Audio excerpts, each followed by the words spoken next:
Notre civilisation devient de plus en plus numérique, profitant ainsi des formidables opportunités liées à l'usage des nouvelles technologies.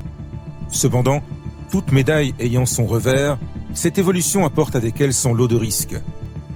Parmi ceux-ci, le risque de piratage et de perte de données est l'un des plus importants.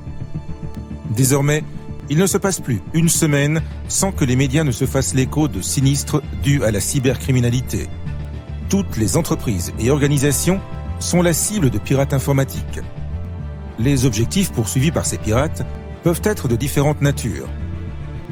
En premier lieu, on trouve le vol de données, données à caractère personnel, informations confidentielles, secrets de fabrique.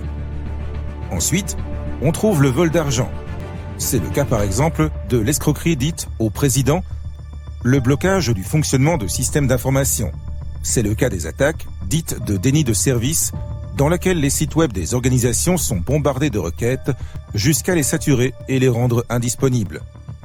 Par la suite, un chantage peut être initié. Les pirates mènent par exemple l'attaque précédente et demandent une rançon pour débloquer le système. L'appropriation des ordinateurs de l'entreprise pour commettre d'autres attaques. Pour perpétrer leurs attaques, les pirates utilisent des moyens techniques, mais ils vont surtout exploiter les faiblesses introduites par des erreurs commises par les utilisateurs.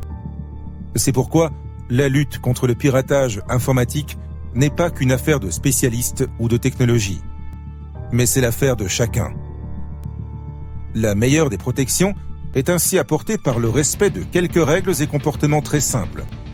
La protection de nos systèmes d'information est aujourd'hui une question de survie, car les conséquences de ces attaques peuvent être considérables à la fois en termes financiers, d'image ou encore d'avantages compétitifs.